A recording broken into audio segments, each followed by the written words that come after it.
Think, सोचिए कि आप कुछ पाने की कोशिश कर रहे हो और वो चीज़ आप पा नहीं सकते, क्योंकि उसके पीछे का रीज़न यही है कि आपका बेस जो है वो स्ट्रॉन्ग नहीं है अभी। लेकिन आप उसे पाने की कोशिश कर रहे हो, मन ही मन चेष्टा कर रहे हो, कोशिश कर रहे हो कि आप उस तक पहुंच जाओ, लेकिन आपका अभी समय नहीं है। और प्रकृति हो सकता है समय भी, प्रकृति मतलब जो भी हम लोगों को चला रही है, हम लोग किसी शक्ति द्वारा चालित है और वह शक्ति नहीं चाहती है कि आप किसी चीज़ को पाओ, क्योंकि आप उसे पाने के बाद हो सकता है सेटिस्फाई नहीं होंगे। तो क्या उसे पाना वर्थ इट रहेगा?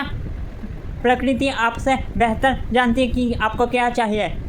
प्रकृति आपके लिए, यूथ के लिए, जो आने वाला समय है उसके लिए आपको तैयार करती है। लेकिन हो सकता है बहुत लोगों को कुछ चीज़ें समझ में नहीं आती है, इसके लिए वो लोग तैयार नहीं हो पाते।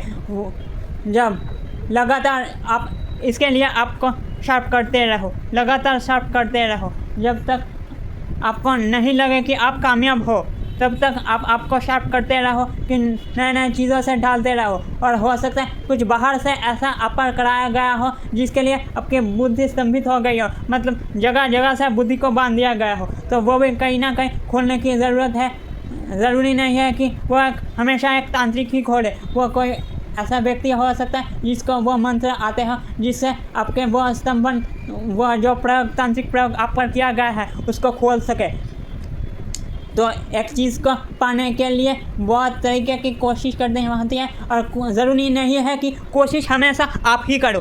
हो सकता है बाहर से कोई आदमी आए और आपको कुछ ऐसा कराए कि आप में बदलाव होने चालू हो जाए, मतलब जो आप लगातार प्रैक्टिस करके प्राप्त करते थे वही कुछ ही घंटों में आप प्राप्त कर लो।